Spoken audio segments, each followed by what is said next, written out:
দর্শক সবাইকে আমন্ত্রণ জানাচ্ছি নিউজ 24 এর প্রতিদিনের বিশেষ আয়োজন ইনসাইড পলিটিক্স অনুষ্ঠান। আপনাদের সঙ্গে আছেন প্লাবন রহমান। আপনারা জানেন যে অনুষ্ঠানের মধ্যে দিয়ে আমরা সাম্প্রতিক সময়ের বিভিন্ন রাজনৈতিক বিষয় এবং গুরুত্বপূর্ণ বিষয়গুলো তুলে আনার চেষ্টা করি। আজকে আমাদের আলোচনার বিষয় দুর্নীতির মূল ও এর ডালপালা।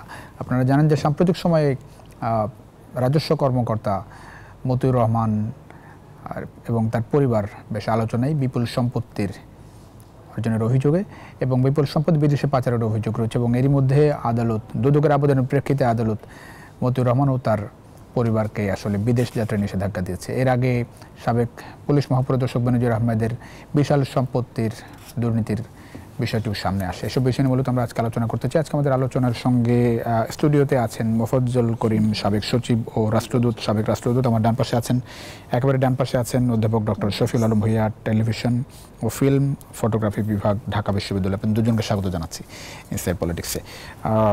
অধ্যাপক ডক্টর শফিউল আলম ভাই, আপনাকে দিয়ে শুরু করতে চাই। মানে দুর্নীতিটা এই পর্যায়ে আসলে ধরেন যখন অনেক বিশাল কিছু হয়ে যাচ্ছে তখন আসলে সামনে আসছে, মূলটা কোথায় বলে আপনার মনে হয়? এর সঙ্গে কি শুধুমাত্র দায়টা কি যে ব্যক্তি তাকে দেওয়া সম্ভব না, এখানে রাষ্ট্রের কোনো রকম দায় দেখেন বা ডালপালাগুলো? যেটা হচ্ছে যে ধরেন এই যে আজকে আমরা যে দুর্নীতির ঘটনাগুলো দেখছি, এই দুর্নীতির ঘটনাগুলো আমরা এখন জানতে পারছি। তার মানে হচ্ছে কি যে ধরেন দুর্নীতির ঘটনা কিভাবে আমাদের সামনে আসা উচিত, দুইভাবে সাধারণত আসে। একটা হলো যে আপনার গণমাধ্যম একটা বড় ভূমিকা পালন করে, কারণ সমাজে গণমাধ্যমের ভূমিকা হচ্ছে ওয়াচডগ রোল প্লে করা। তো এখানে কিন্তু সঙ্গতভাবেই প্রশ্নটা উত্থাপিত হতে পারে যে গণমাধ্যম কি তার ওয়াচডগ রোল প্লে করছে কিনা বা অনুসন্ধানী সাংবাদিকতা হচ্ছে কিনা, এটা একটা প্রশ্ন হতে পারে। আরেকটা হচ্ছে যে প্রত্যেকটা গভর্নমেন্ট ডিপার্টমেন্টে তো একটা মনিটরিং সেল থাকবার কথা। মনিটরিং সেল না থাকলেও তার এই যে কর্মকর্তারা কি করছে, সে কিভাবে তার জীবনযাপন করছে, সেগুলো একটা নজরদারির মধ্যে থাকার কথা। তো যদি নজরদারির মধ্যে থাকে তাহলেই কিন্তু আপনার এইগুলো রোধ করা যায় বা এগুলো যখন ঘটে তখন ধরা সম্ভব। তাহলে প্রশ্ন হচ্ছে ধরা যাচ্ছে না কেন? ধরা যাচ্ছে না তাইলে হয় ওই নজরদারিটি দুর্বল, অথবা যারা এই ধরনের অপকর্মের সাথে সম্পৃক্ত তারা অনেক বেশি ক্ষমতাবান, যে তারা হয়তো সবাইকে ম্যানেজ করে এই কাজটা করছেন। কিন্তু আমি বলবো যে ভালো লক্ষণ হচ্ছে এই দুর্নীতির বিষয়গুলো আমাদের সামনে চলে এসছে। যেমন ধরেন বাংলাদেশে বেনজির আহমেদ পুলিশের এত বড় কর্মকর্তা ছিলেন, এত প্রভাবশালী কর্মকর্তা ছিলেন, আজকে তার বিরুদ্ধে তদন্ত হচ্ছে। তো আরও যাদের বিরুদ্ধে এরকম দুর্নীতির অভিযোগ উঠেছে তাদের বিরুদ্ধেও তদন্ত করা হবে বা করা হচ্ছে। তো বাংলাদেশে তো এই জিনিসগুলো আগে হতো না, এখন হচ্ছে। তবে আমরা আনন্দিত হব যে এই যে ধরেন এই প্রত্যেকটা সরকারি প্রতিষ্ঠানে, যেমন সরকারি অফিসে তো দুর্নীতি হয়, এতে কোনো সন্দেহ নাই। কারণ এই যে আপনি এনবিআর এর কথা বলছেন, আমি যদি আপনাকে বা এখানে যারা আছে সবাইকে জিজ্ঞেস করি যে আপনি কি আপনার এই যে ট্যাক্স রিটার্ন যে করেন, ট্যাক্স রিটার্নের সার্টিফিকেটটা নিতে আপনাকে টাকা দিতে হয় না? প্রত্যেককেই টাকা দিতে হয়। তো এইরকম আপনার অসংখ্য ভুরি ভুরি সরকারি অফিসে এরকম দুর্নীতির অভিযোগ আছে। তো কিন্তু আমাদের এই যে এগুলো মনিটর করার, এগুলোর বিরুদ্ধে ব্যবস্থা নেওয়ার ব্যবস্থাটা সেইভাবে এখনো শক্তিশালী না। একটু মোফাজ্জল করিম, আপনার একটু পর্যবেক্ষণ জানতে চাই। এক আর দুই নম্বর হচ্ছে যে একটা হচ্ছে গণমাধ্যম, স্যার যেটা বলছেন, আর একটা হচ্ছে নজরদারি। এই দুটি বিষয়ের মাধ্যমে যদি ধরেন সামনে আসছে, দুটি কোনোটা যখন অ্যাক্টিভ হচ্ছে, কারণ গণমাধ্যমের বিষয়ই মূলত সামনে আসছে। একটা হচ্ছে বেনজির আহমেদের, যেটি কালের কণ্ঠ রিপোর্ট করেছে, আপনার মোফাজ্জল করিমের যে বিষয়টা, আপনার এই যে মতিউর রহমানের যে দ্বিতীয় স্ত্রীর সন্তান, ওনার বিষয়টা হচ্ছে 15 লাখ টাকা দিয়ে ছাগল কেনার সোশ্যাল মিডিয়ায় উনি দেওয়ার পরে এটা নিয়ে ব্যাপক আলোচনা সমালোচনা হলো। তারপরে খোঁজ থেকে দেখা গেল যে অনেক কিছু বেরিয়ে আসলো। এখন বিষয়টা হচ্ছে যে বিষয়টা কি খুব বেশি স্বস্তির, যেগুলো ধরেন এতদিন পরও যে সামনে আসছে, এটা কি স্বস্তির বিষয় বলবেন, নাকি সমাজের রন্ধ্রে রন্ধ্রে যে দুর্নীতি ছড়িয়ে গেছে সেটি? প্রশ্নটা কি যে সত্য না মিথ্যাইতে না, বিষয়টা হচ্ছে যে এটা কি ধরেন এতদিন পরে সামনে আসায় কি স্বস্তিদায়ক বিষয়? বিষয়টা কি আসলে স্বস্তির? এতদিন পরেও যে সামনে আসছে বিষয়টা, এটা কি স্বস্তির, নাকি আমরা আসলে দুর্নীতি নোংরা বিষয়টা সামনে আসছে? কোন বিষয়টা সত্যি কিনা আপনি জানতে চাচ্ছেন? স্বস্তি আমরা যে দুর্নীতির এই প্রকট বিষয়টা এতদিন পরে সামনে দেখতে পাচ্ছি, সামনে উঠে আসছে, সেটা কি আমাদের জন্য স্বস্তিদায়ক কিনা? স্যার যেটা বলছিলেন, এর আগে অনেক দুর্নীতি হচ্ছে কিন্তু সামনে আসতো না, বিচার হতো না, দুর্নীতির কাঠগড়ায় দাঁড় করানো যেত না, দুর্নীতি নিয়ন্ত্রণ কমিশন ব্যবস্থা নিতে পারতো না। এখন ধরেন বেনজির আহমেদকেও আসলে কাঠগড়ায় দাঁড়াতে হচ্ছে। সব কিছু মিলিয়ে এই যে বিষয়গুলো সামনে আসছে স্যার, এটা কি স্বস্তির বলবেন? স্বস্তি? জি জি জি। এখনো স্বস্তি বলার মতো সময় আসেনি, কারণ যত বড় অপরাধী হোক যদি হয়ে থাকে আর কি, এটার তদন্ত হয়ে আইনি প্রক্রিয়ায় এর চূড়ান্ত পর্যায়ে যাওয়ার পর যে ব্যক্তি বা ব্যক্তিদের সম্বন্ধে বলা হয় তারা যদি দোষী সাব্যস্ত হয়, তাহলে তো নিশ্চয়ই স্বস্তি প্রকাশ করতে হবে। যাই হোক, দেরিতে হলে পরেও মানে শেষ পর্যন্ত অন্ধকার কেটে গিয়ে সূর্য উঠছে। আর যদি তা না হয়, দেখা যায় যে এগুলো অন্যান্য অনেক সাগররুনির তদন্তের মতো, বা নারায়ণগঞ্জের ত্বকি সেই সোনার টুকরো ছেলেটার মতো, ওর যে তাকে যে হত্যা করেছে দিনের পর দিন, কিংবা ওই যে চট্টগ্রামের মৃত্যু হত্যা মতো, এগুলোর কোনো শেষ নাই। সাগররুনিটা হচ্ছে কি এটার ক্লাসিক্যাল এক্সাম্পল, যেটা এত বছর ধরে কোনো প্রগতি নেই। তাহলে তো আবার যে হতাশাক্রান্ত ছিলাম সেটাই। তবে হ্যাঁ, তবুও ওই একটা ছোট্ট একটা গল্প বলি। গল্পটা হচ্ছে আর কিছু না, ওই আমরা যখন গাড়ি চালিয়ে যাই রাস্তা দিয়ে, তো এক জায়গায় গাড়ি থেমেছে, সামনে লাইট, তো গাড়ি দেখে এক ফকির এগিয়ে আসছে, এসে ভিক্ষা চাচ্ছে। তো যার কাছে ভিক্ষা চেয়েছে সেই সাহেব বলছেন, না যাও মাফ করো। তো ভিক্ষুক সে বুঝতে পারেনি, আবার চাচ্ছে, তো হাত তুলে এনে বলছে গেলি। তখন ভিক্ষুক বলছে, যাক তবু তো হাতটা উঠেছে। ভিক্ষুকের কথা হলো তবু হাতটা উঠেছে। তা আমি বলবো, যদি এই তদন্ত ইত্যাদির পরে দোষী হোক নির্দোষ হোক, হাতটা যে উঠেছে, শুরু হয়েছে, এটা ভালো লক্ষণ। আমি আশা করব যে সম্পূর্ণ নিরপেক্ষভাবে, কোনো রকম প্রভাব বলয়ে না পড়ে, প্রভাব মুক্তভাবে যদি তদন্ত কার্য সম্পন্ন হয় এবং সেইভাবে যদি বিচারটা হয়, যাতে আমরা সত্যটা কি সেটা যাতে বুঝতে পারি। মতিউর রহমান যিনি, ওনার যেটা বলা হচ্ছে গণমাধ্যমে যেটা রিপোর্টগুলো আসছে, সেটা হচ্ছে যে এখন পর্যন্ত এই কর্মকর্তা এবং তার স্বজনদের নামে 65 বিঘা জমি, 8টা ফ্ল্যাট ঢাকায়, 2টি রিসোর্ট এবং পিকনিক স্পট, 2টি শিল্প প্রতিষ্ঠানের তথ্য এবং শেয়ার বাজারও তার বিপুল বিনিয়োগ। কতটা স্বাভাবিক বলে মনে হয়? কিভাবে সম্ভব এত সম্পদ অর্জন? আইনের ভাষায় বলে প্রাইমা ফেসাই একটা কথা আছে, অর্থাৎ বাহ্যিকভাবে প্রাইমা ফেসাই মনে হচ্ছে যে এই অভিযোগগুলো একেবারে ভিত্তিহীন নয়। যে বিরাট বিরাট ওই যে বেনজির সাহেবের যে নজিরবিহীন কর্মকাণ্ড, বা মতিউর রহমান সাহেবের যে মানে মতিচ্ছন্ন হওয়ার মতো যে ঘটনা বলি, তার পুত্র 15 লাখ টাকাতে ছাগল, এবং সে আমার যতটুকু ধারণা, এটা পত্রিকায় ভালো করে আসে নাই, সে নিশ্চয়ই নিজে উপার্জন করে না, বাবার বা পরিবারের উপার্জনে চলে। তার উপরে এখনো কোরবানি কিন্তু ফরজ হয় নাই, বা ওয়াজিব হয় নাই, কোরবানি যে দিতে হবে তার কোনো ইয়ে নেই। সে গিয়ে 15 লাখ টাকা দিয়ে যদি ছাগল কিনে, যে এটা একটা পৃথিবীর সবচেয়ে উন্নত মানের ছাগলগুলোর একটা ছাগল, এবং দেখতে খুবই সুন্দর, 70 লাখ টাকা দিয়ে গরু কেনা হচ্ছে, আর নাকি 1 কোটি টাকা বোধ হয়, কত যাই হোক সেভাবে। তাহলে নিশ্চয়ই প্রশ্ন আসে, এ বাবা তুমি এত টাকা পেলে কোথায় বাবা, তুমি কি চাকরি করো না কি করো? না না, আমার আব্বা দিয়েছে। তাহলে তো প্রশ্ন আসে, তার আব্বা এত টাকার মালিক কি করে হলো? সরকারি চাকরির অভিজ্ঞতা আমাদেরও কিছু কিছু আছে, 1 দিন 2 দিন নয়, প্রায় 40 বছর সরকারি চাকরি করেছি, ছোট বড়। তো এগুলোতে দৃষ্টান্তমূলক পদক্ষেপ নেওয়া উচিত, পদক্ষেপ যেটা হয়তো নেওয়া হচ্ছে। জি, একটু আপনার কাছে আমার আসলাম, একটু ডক্টর শফিউল আলম ভাই আপনার কাছে একটু আসতে চাই, যে দৃষ্টান্তমূলক যে কথাটা বলো, আমাদের যে ধরেন বিচার ব্যবস্থা বলি, বা যেসব প্রতিষ্ঠানগুলো ওয়াচডগ কাজ করে, বা যে আপনি যেটা বলছিলেন যে নজরদারি যেসব সেলগুলো আছে, তারা আসলে মানে কতটা অ্যাক্টিভলি কাজ করেছে এর আগে? বিষয়টা হচ্ছে যে ধরেন একটা পুলিশ মহাপরিদর্শক যাদেরকে এই বিষয়গুলো দেখভাল করার কথা, আবার আরেকটা হচ্ছে এই যে এনবিআর একজন সদস্যরই এই বিপুল পরিমাণ সম্পদ, আমরা আসলে কতজনকে রিচ করতে পারছি? না, এইটা যাদেরকে এইসব দেখভাল করার কথা তারাই যদি এরকম রাঘব বোয়ালের মতো, যেমন এই যে দেখভালের সমস্যা আছে বলেই তো আপনার এটা পরিষ্কার মনে হচ্ছে যে যদি এই যে এনবিআর এর সদস্য যারা বা এই যে ট্যাক্স কমিশনার যারা, তারা নিজেদের বিষয়টা যদি তারা তদারকির মধ্যে রাখতো, মনে করেন যে একজন এনবিআর কর্মকর্তা বা ট্যাক্সের একজন অফিসার তো প্রভাবশালী ব্যক্তি।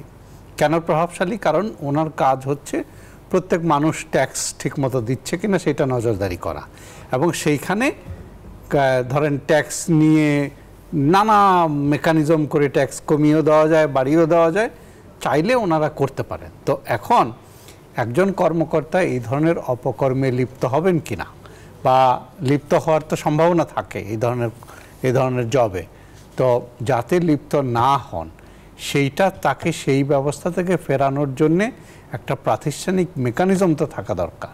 এখন আমি মনে করি যে আপনাদের সাংবাদিকদের কাজটা হওয়া উচিত যে এই যেই মেকানিজম থেকে এইগুলো, ধরেন মতিউর যদি আমরা ধরে নেই, যদিও আমরা সাংবাদিকতার জ্ঞান থেকে বলি যে যতক্ষণ পর্যন্ত কেউ দোষী প্রমাণিত না হচ্ছে তাকে তো আমরা দোষী বলতে পারি না, সে অভিযুক্ত, তার বিরুদ্ধে অভিযোগ এসেছে।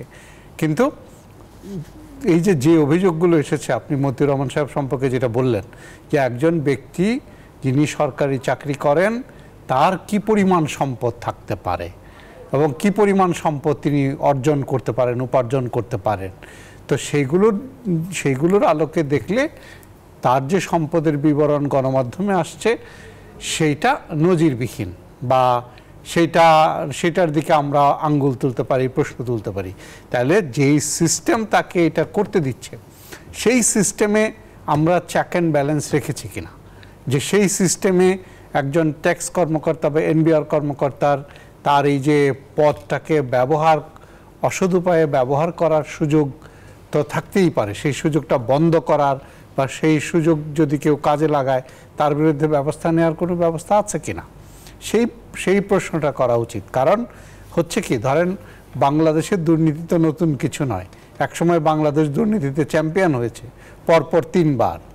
তো এখন বাংলাদেশের ধরেন আপনি যদি টিআইবির সূচক ধরেন, যদিও টিআইবির সূচক নিয়ে অনেক প্রশ্ন আছে, কিন্তু এখন বাংলাদেশের অবস্থান কি? বাংলাদেশ হয়তো 13, 14, 15 বা 17, একসময় 1 নম্বরে ছিল পরপর 3 বার। তো সেই জায়গা থেকে দেখলে হ্যাঁ আমরা এখন 1 নম্বরে নাই, কিন্তু এই যে সরকারি অফিস আদালতে এই যে দুর্নীতির বিষয়টা আছে সেইটাকে দূর করা, সেটাকে আইডেন্টিফাই করার জন্যে যে মেকানিজমগুলো আছে কিনা আমাদের, সেই প্রশ্নটা আসলে সামনে আসা উচিত। কারণ হচ্ছে সেই প্রশ্নটা যদি আমরা সামনে না আনি তাহলে যেটা হবে, আমরা আজকে মতিউর রহমান সাহেবের বিষয়ে তথ্য বেরিয়েছে বা বেনজির সাহেবের বিষয়ে তথ্য বেরিয়েছে, ওটা নিয়ে আমরা আলাপ করছি, কিন্তু সিস্টেম যদি আমরা ঠিক না করি তাহলে তো প্রতিনিয়তই এই ধরনের ক্যারেক্টার তৈরি হতে থাকবে।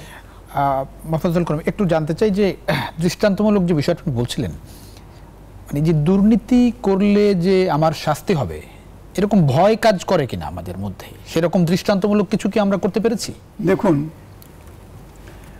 এই যে ভয়ের কথাটা বললেন, জি, এটা যেন মনে হচ্ছে যত দিন যাচ্ছে ভয়টা চলে যাচ্ছে। কারণ সে আশেপাশে যে আর কি দুর্নীতি করবে কি করবে না এই সিদ্ধান্ত নেবে, ঘুষটা খাবো কি খাবো না, সে যখন দেখছে যে সমাজে এটা দিনকে দিন বিস্তার লাভ করছে, কিছুই হচ্ছে না। যে কথাটা ভাই বললেন যে চেক অ্যান্ড ব্যালেন্স, দেখুন ব্রিটিশরা যে প্রশাসনিক ব্যবস্থাটা আমাদের কাছে রেখে গেছে বা সারা দুনিয়া জুড়ে যে সমস্ত, তার মধ্যে কিন্তু এই চেক অ্যান্ড ব্যালেন্সের ব্যাপারটা তারা খেয়াল করেছে এবং এটা মান্যতার আমল থেকে চলে আসে। অর্থাৎ কীরকম, আমরা এখানে মনে করুন আপনি হচ্ছেন গিয়ে বস এই একটা দপ্তরের, তারপরে উনি, তারপরে আমি, কেমন আমরা কি করছি না করছি সেটা কিন্তু বসের, মানে আপনি বস আর আমরা দুইজন আপনার অধীনস্থ সহকর্মী বা কর্মকর্তা কর্মচারী যাই বলুন না কেন, আমাদের কাজটা প্রতিনিয়ত সুপারভাইজ করার জন্য, ইন্সপেকশন করার জন্য কিন্তু ব্রিটিশরা নিয়মটা রেখে গেছিল, যেগুলো আমরা উত্তরাধিকার সূত্রে পাকিস্তানি আমলে 24-25 বছর দেখেছি, বাংলাদেশ আমলে 50 বছরে ধরে এটাই চলে আসছে, কিন্তু এটা বাস্তবায়িত হয় না, দুঃখের বিষয়। আমি আমার অভিজ্ঞতা থেকে বলতেছি, সুপারভিশন আর ইন্সপেকশন বা মনিটরিং এগুলো এখন উঠেই গেছে বলতে গেলে।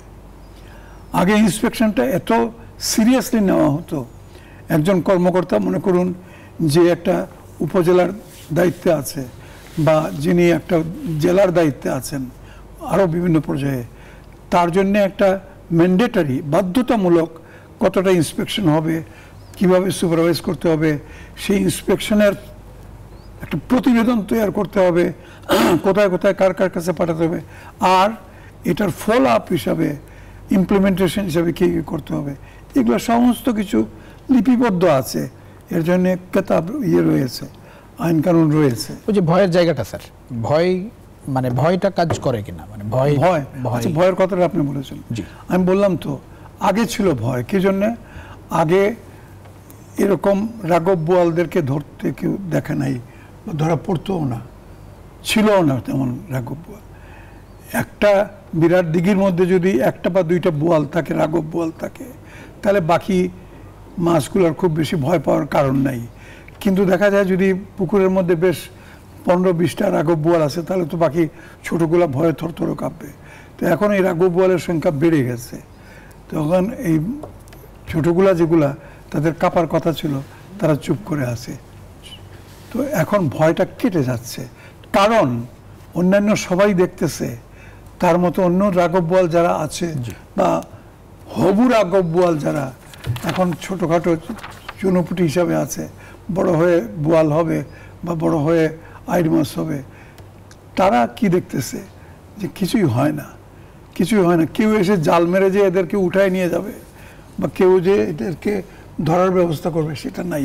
স্যার এই যে কিছুই হয় না কেন, স্যার যেটা বলছিলেন, আমরা তো দুর্নীতিতে চ্যাম্পিয়ন থেকে এখন কিছুই হয় না কেন, এই যে জানা যায় না যে, কারণ এই যে উনি যেটা বললেন যে যদি মনিটরিংটা উঠে গিয়ে থাকে, যেমন ধরেন স্যার জানা যায় না আপনি বলছেন, ধরেন আমি একটু বলি জায়গাটা, সেটা হচ্ছে ধরেন টাকা পাচার, এটা তো বড় সেক্টর, এটা নিয়ে প্রচুর আলোচনা সমালোচনা আছে, মানি লন্ডারিং নিয়ে প্রচুর আলোচনা সমালোচনা, এবং সরকারের কাছে তো তালিকাটা আছে নিশ্চয়ই, সরকার তো জানে যে কারা বাংলাদেশে টপ মানি লন্ডারিং এর সঙ্গে জড়িত।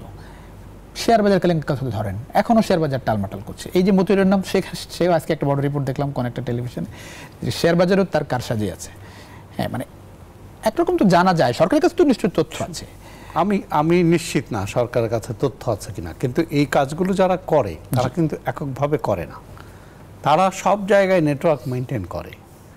তো সেই নেটওয়ার্ক মেনটেন করে সর্বক্ষেত্রেই তারা ওই যে এক ধরনের প্যাট্রন ক্লায়েন্ট রিলেশনশিপের মধ্যে থাকে। ধরেন এই যে এনবিআর যে কর্মকর্তা, তাকে নিশ্চয়ই শেয়ার বাজারে কেউ না কেউ সহযোগিতা করে, বা শেয়ার বাজারে যে বিনিয়োগ করছে। যেমন ধরেন আপনি যদি বাংলাদেশের ইতিহাসটা তাকান, বাংলাদেশে যে ধনিক শ্রেণীর একটা বড় অংশ কিন্তু ব্যাংকের টাকা লোপাট করে ধনী।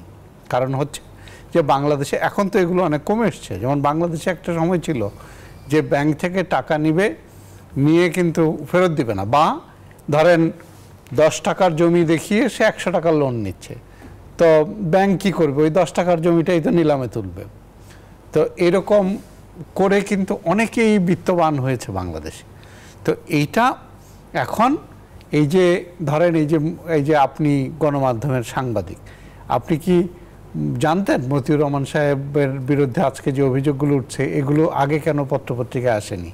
তার মানে উনি ঢেকে রেখেছেন, কোনো না কোনোভাবে ঢেকে রেখেছেন যারা এই ধরনের কাজ করছেন। যেমন এখানে ঝুঁকিপূর্ণ বিষয়টা কি কথা বলার ক্ষেত্রে, উনি তো এখনো পর্যন্ত প্রমাণিত হন নাই যে উনি দোষী বা উনি অপকর্ম করেছেন। এটা তো সাংবাদিকতার কথা আপনি বলছেন, এটাকে তো এটা নিয়ে আমি পরের পার্টে আসছে, একটা বিরতি নিয়ে আসবো। আমরা যেটা বলতে পারি যে ওনার বিরুদ্ধে অভিযোগ এসেছে, তো এই অভিযোগটা তো আগে আসেনি, সম্প্রতি কেন এসছে?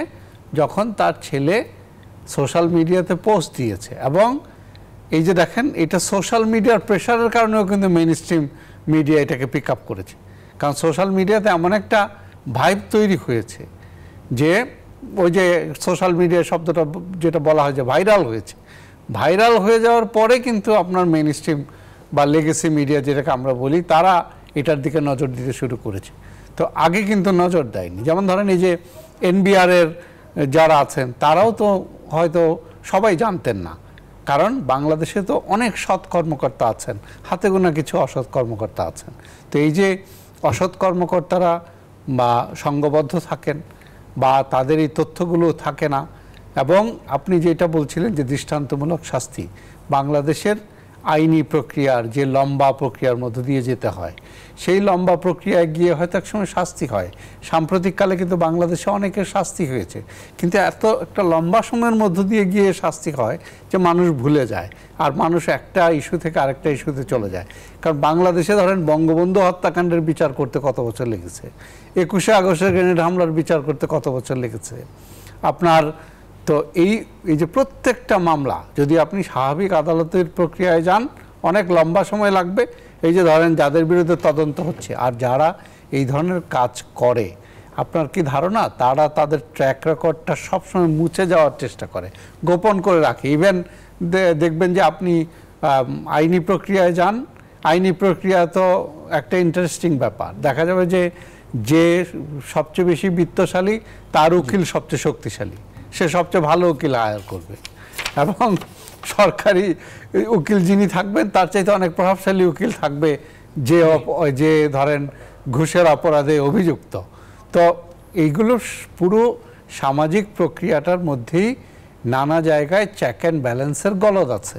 তো আমি যেটা বলছিলাম যে এই বিষয়গুলো সামনে আসার ভালো দিকটা হচ্ছে যে আমাদের খুঁজে বের করা যে কোথায় কোথায় এই ফাঁকটা আছে, সেই ফাঁকটা বন্ধ করার কার্যকর একটা বিরতি নিয়ে আমরা আসছি। দর্শক ছোট একটা বিরতির সময় হচ্ছে ইনসাইড পলিটিক্স এর কিছুক্ষণের মধ্যেই আশা করি সঙ্গে পাচ্ছি আপনাদের বিরতির পর।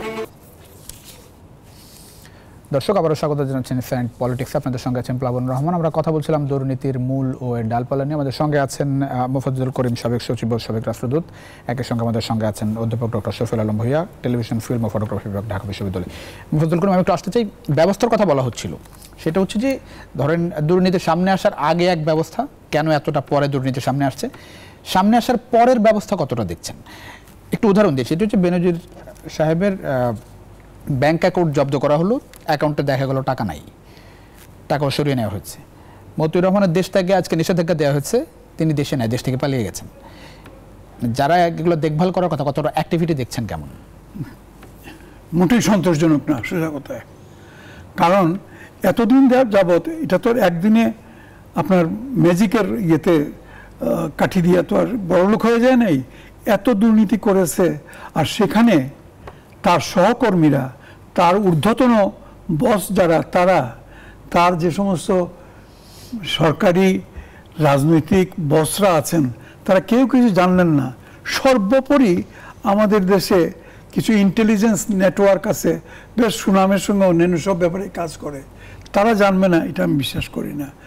এই যে ধরেন কার 600 বিঘা না 700 বিঘা জমি, এতটা ফ্ল্যাট, এগুলার যখন লেনদেন হচ্ছে, এগুলাই হচ্ছে, তো আমাদের এই কর্তৃপক্ষগুলো তারা জানে না, নিশ্চয়ই জানতো, এবং জানার পরে তারা বলেছে, স্যার একটু অমুকের সম্বন্ধে দুইটা কথা বলতে চাই।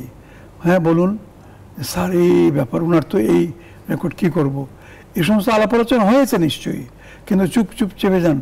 তার থেকে একটা সন্দেহ জাগে যে একা একা নয়, এটা ভাগ বাটোরা করে একটা আপোষ মীমাংসার মধ্যে আপোষ। আচ্ছা, ইদানিংকালে আরেকটা শোনা যায় কি, যে আমি বাবা কেন খামাখা এগুলোর মধ্যে জড়িত হই, সবাই যখন চলছে চলুক, আমি যদি খুব সৎলোক হয়ে থাকি আমি বরং চুপ করে থাকি, আর তা না হলে পরে আমিও ঝাঁকের কই ঝাঁকে মিশে যাই, আমিও দেখি থেকে কিছু ফায়দা লুটতে পারে নাকি।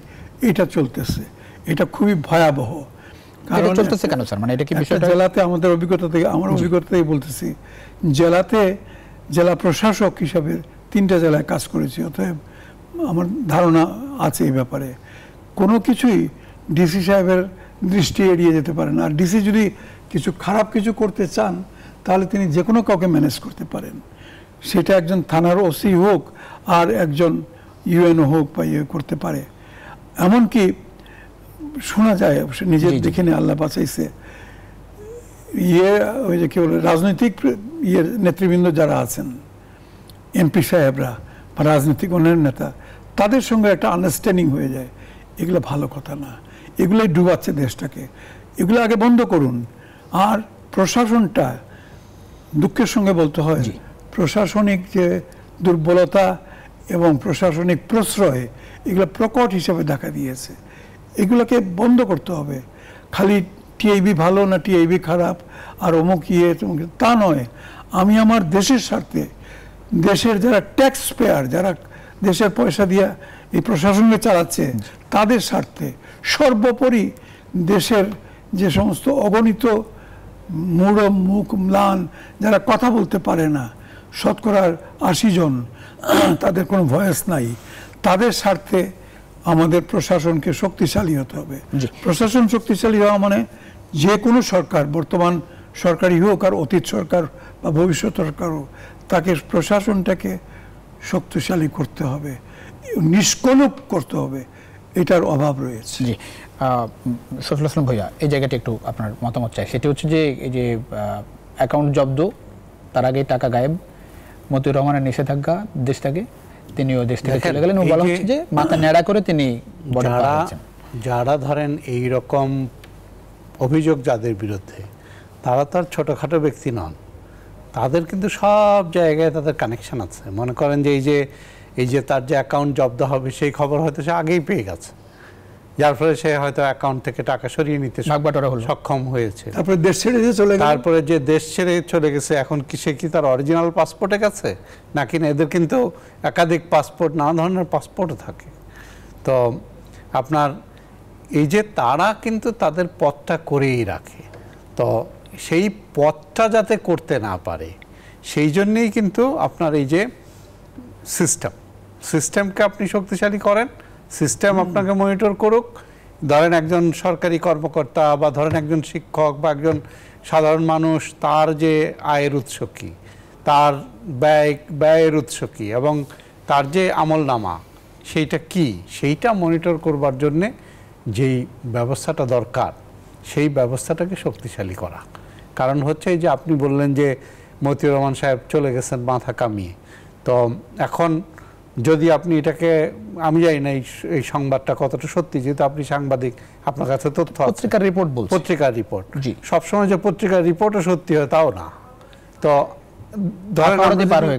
আমরা যদি ধরেও নিই যে উনি চলে গেছে, তাহলে কি উনি নিজের পাসপোর্টে গেছে না অন্যের পাসপোর্টে গেছে?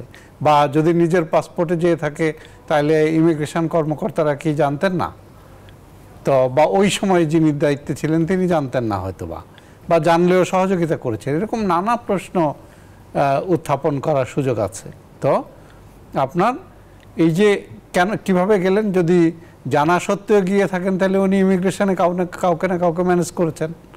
তো এই যে ম্যানেজ করে চলা, যারা এই যে এই ধরনের বড় বড় সম্পদ আত্মসাতের অভিযোগ যাদের বিরুদ্ধে আছে, তারা এই যে সমাজের গুরুত্বপূর্ণ জায়গাগুলোতে তাদের লোক রেখে দেন, সেটা মেইনটেইন। এখন যেটি আপনি বলছেন, এখন যেটি বিষয়টি ধরেন এই দুইজনেই আপনার দেশের বাইরে, বিচার হবে কার? মানে এটা তো আলটিমেটলি ধরেন আয়েশে জীবনযাপন করবে বিদেশে, কি উদাহরণ সৃষ্টি হবে এই দুর্নীতি থেকে? সরকার চাইলে কিন্তু ধরেন এই যে বিচার প্রক্রিয়া যদি চলে, সরকার চাইলে তাদেরকে ফিরিয়ে আনতে পারবে কোনো জায়গা থেকে। এখন কোথায় ওনারা গেছে সেইটা আইডেন্টিফাই করা, কারণ আমাদের কোনো রাষ্ট্রের সাথে তো আমাদের এক্সট্রাডিশন ট্রিটি আছে, যেখানে নাই সেখানে করা। এই যে অপরাধীদেরকে আইডেন্টিফাই করা এবং আদালত যদি তাদের বিরুদ্ধে রায় দেয়, এই আদালতের প্রক্রিয়াটাও কিন্তু অনেক লম্বা সময় ধরে চলবে।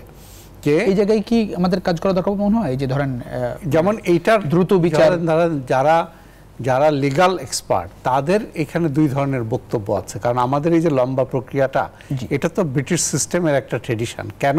কারণ আমাদের বিচার ব্যবস্থার মূল যে ফিলসফি, সেইটা হচ্ছে যে 10 জন অপরাধী ছাড়া পেয়ে যাক, তাতে অসুবিধা নেই, যাতে একজন নিরপরাধ মানুষও মানে বিনা দোষে যাতে সে শাস্তি ভোগ না করে, সেটাকে নিশ্চিত করার জন্য কিন্তু এত সিস্টেম যে আপনি বিভিন্ন ধাপে ধাপে আপিল করার যে সুযোগটা, আপনি একেবারে লোয়ার কোর্ট থেকে শুরু করে সুপ্রিম কোর্টে গিয়ে ফয়সালা হয়। তো এখন এইটাকে যে আপনি এই সিস্টেমগুলোতে রাখা হয়েছে যে ওই যে আমি যেটা বললাম যে একজন নিরপরাধ ব্যক্তিও যাতে শাস্তি না পায়।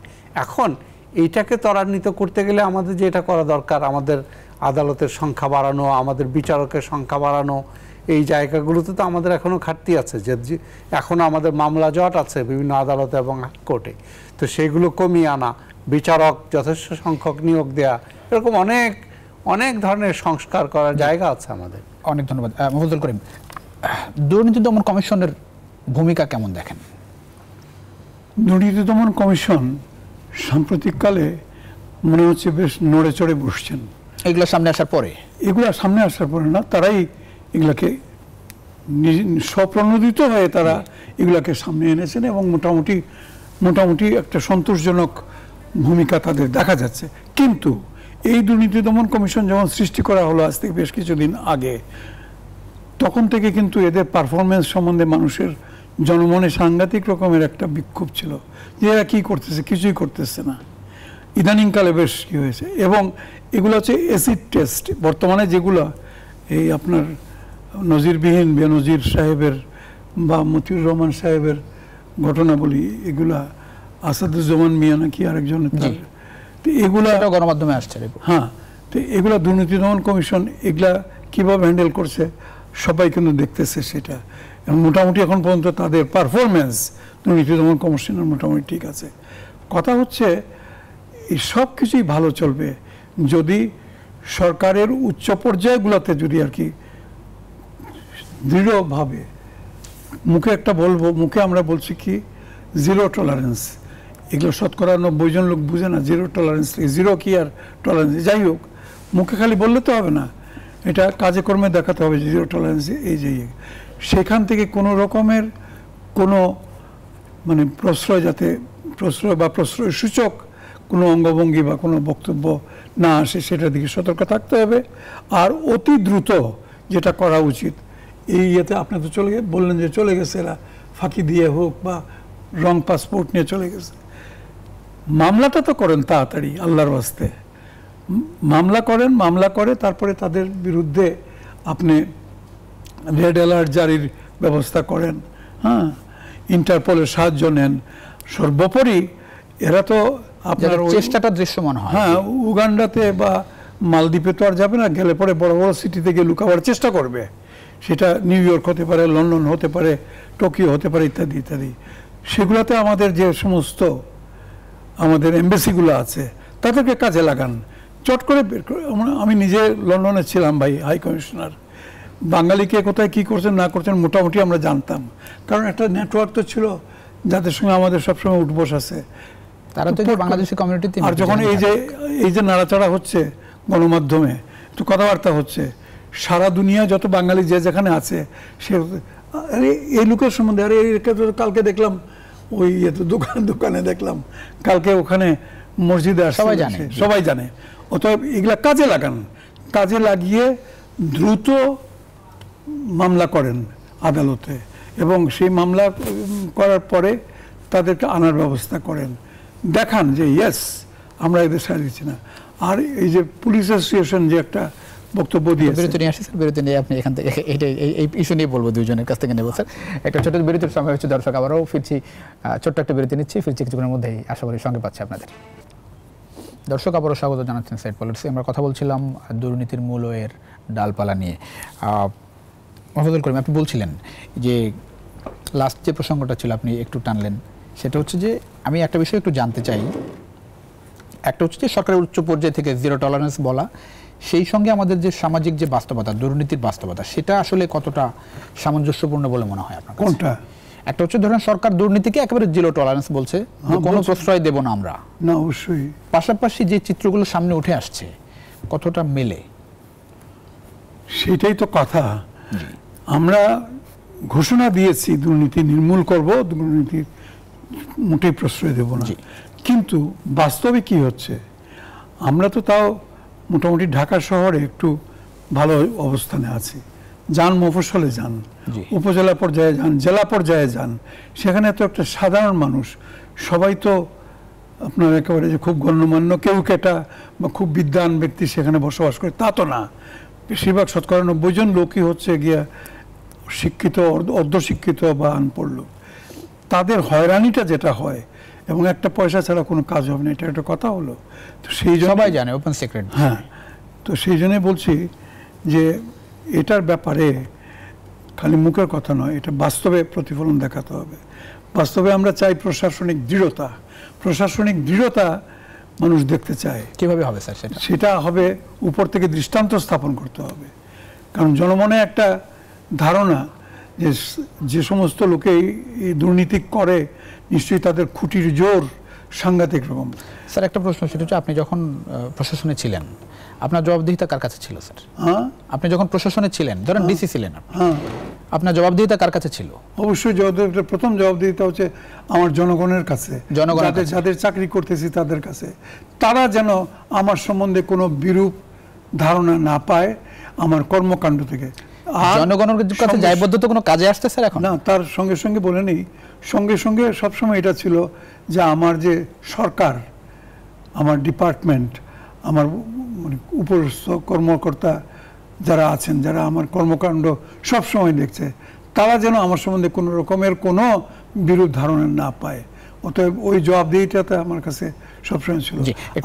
আর একটু শেষ করে নিই, সর্বোপরি যদি বলেন তাহলে একটু দার্শনিক ব্যাপার হয়ে যায় আমার বিবেকের কাছে। আমি সবসময় সারা জীবন চাকরি করেছি, এখনো মনে করি যে আল্লাহ রাব্বুল আলামিন আমাকে যেটুকু দিয়েছেন আলহামদুলিল্লাহ। অনেক ধন্যবাদ। 99 জন লোক যা পায় না, আমি তা পেয়েছি। অনেক ধন্যবাদ ডক্টর শফিউল আলম ভাইয়া।